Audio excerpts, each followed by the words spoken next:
أعوذ بالله من الشيطان الرجيم. بسم الله الرحمن الرحيم.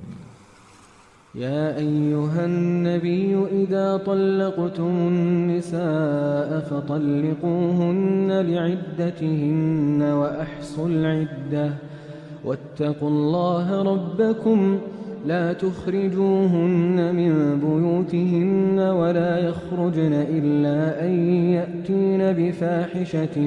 مبينة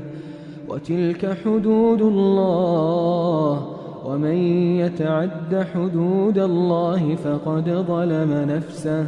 لا تدري لعل الله يحدث بعد ذلك أمرا فإذا بلغن أجلهن فأمسكوهن بمعروف أو فارقوهن بمعروف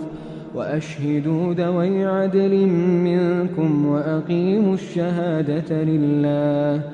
ذلكم يوعظ به من كان يؤمن بالله واليوم الآخر ومن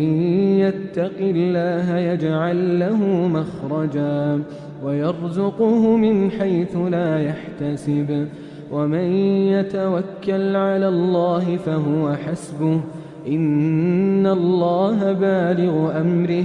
قد جعل الله لكل شيء قدرا واللائي يئسن من المحيض من نسائكم إن ارتبتم فعدتهن ثلاثة أشهر واللائي لم يحضن وأولاة الأحمال أجلهن أن يضعن حملهن ومن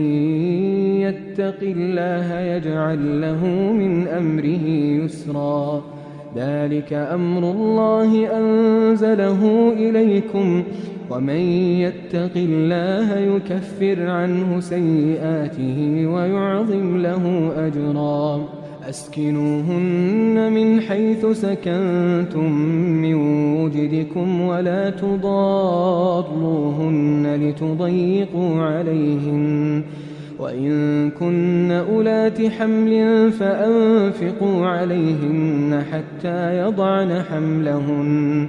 فإن أرضعن لكم فآتوهن أجورهن وأتمروا بينكم بمعروف وإن تعاسرتم فسترضع له أخرى لينفق ذو سعة من سعته ومن قدر عليه رزقه فلينفق مما آتاه الله لا يكلف الله نفسا إلا ما آتاها سيجعل الله بعد عسر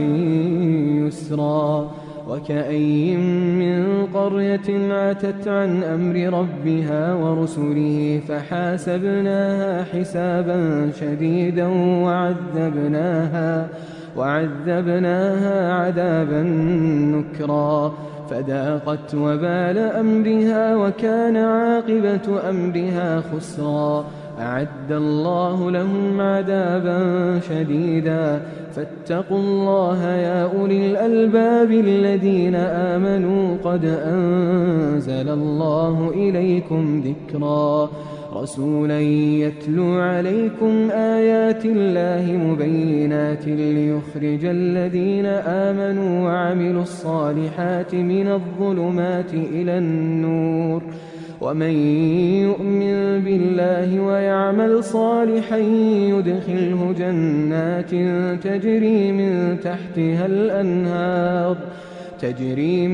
تحتها الأنهار خالدين فيها أبدا قد أحسن الله له رزقا الله الذي خلق 7 سماوات ومن الأرض مثلهن يتنزل الأمر بينهن لتعلموا أن الله على كل